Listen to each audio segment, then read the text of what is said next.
Single dad sent a flirty text to cold CEO by mistake. 5 minutes later, she showed up at his house. Some moments feel small when they happen. A text message sent too fast. A phone buzzing at the wrong time. A doorbell ringing when you least expect it. But sometimes, those tiny moments carry the power to change lives forever. This is one of those stories. A story that begins with an embarrassing mistake, and ends with a reminder that kindness can melt even the coldest hearts.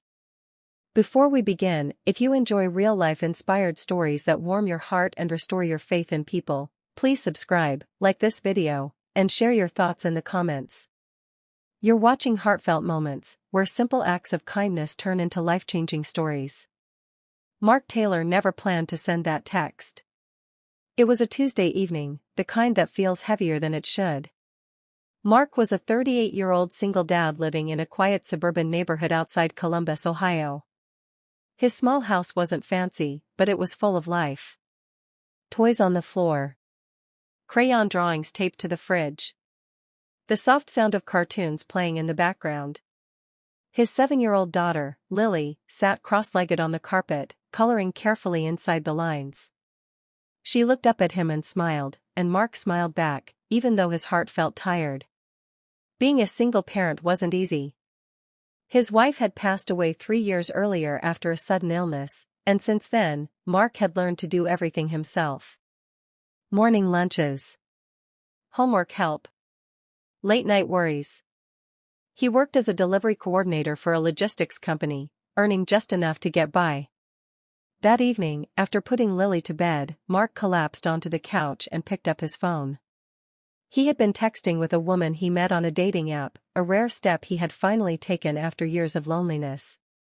She was funny, warm, and kind. And for the first time in a long while, Mark felt hopeful.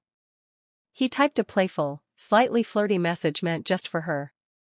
Something sweet. Something honest. Something that made his heart race a little. But instead of sending it to her, he accidentally sent it to another contact. A contact named Eleanor Brooks. Mark froze. Eleanor Brooks was the CEO of the company that handled contracts for his employer. She was known in the business world as brilliant, demanding, and emotionally distant. People whispered that she was cold. Unapproachable. All business, no heart. Mark's stomach dropped. He stared at the screen, rereading the message. His hands started to shake. His face burned with embarrassment. "Oh no, no, no, no," he whispered to himself. He immediately typed an apology, explaining it was a mistake. But before he could hit send, his phone buzzed. A new message. Address, it read. Mark blinked, confused. His heart pounded harder. He stared at the message, unsure if this was some kind of joke or misunderstanding. Then another buzz. "I'm outside." Before Mark could even stand up, the doorbell rang. 5 minutes. That's all it had taken. Mark opened the door slowly, his mind racing. Standing on his porch was Eleanor Brooks herself. Mid-40s. Tall. Sharp navy coat. Hair pulled back neatly. Her expression calm but unreadable. "I believe you sent me a message by accident," she said evenly. Mark swallowed hard. "Yes. I'm so sorry. I didn't mean." She raised a hand gently. "May I come in?" He stepped aside, still stunned. Inside, Eleanor glanced around the modest home. She noticed the worn couch. The stack of bills on the counter. Lily's drawings taped everywhere. Her gaze softened, just slightly.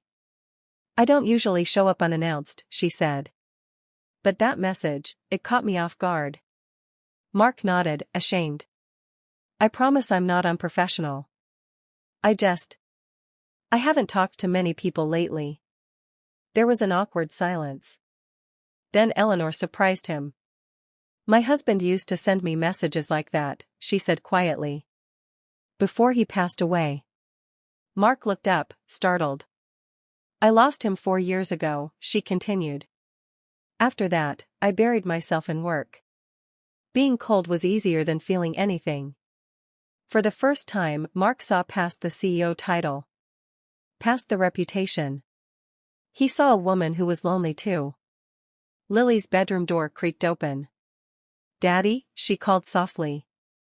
Mark turned. "It's okay, sweetheart." Lily padded into the room, clutching her stuffed bear. She looked up at Eleanor and smiled. "Hi," she said. Eleanor hesitated, then smiled back. A real smile. "Hi," she replied. Mark apologized for the interruption, but Eleanor shook her head. "No," she said gently. "It's nice." They sat down. Just talked. No business. No titles. Just two adults sharing stories of loss, parenthood, and the quiet weight of everyday life. Mark made tea. Eleanor thanked him like it mattered. Before leaving, Eleanor stood by the door. "I'm glad you sent that message," she said. "Even by mistake." Mark laughed nervously. "I'm glad you didn't fire me." She smiled. Kindness deserves understanding, not punishment. Over the following weeks, Eleanor checked in. At first, casually. Then more often. She helped Mark secure a better position within the company, one with flexible hours. Not because she was powerful, but because she cared. And Mark? He reminded Eleanor how to feel again. How to laugh. How to sit in a living room full of crayons and feel human. Their connection didn't happen overnight. It grew slowly.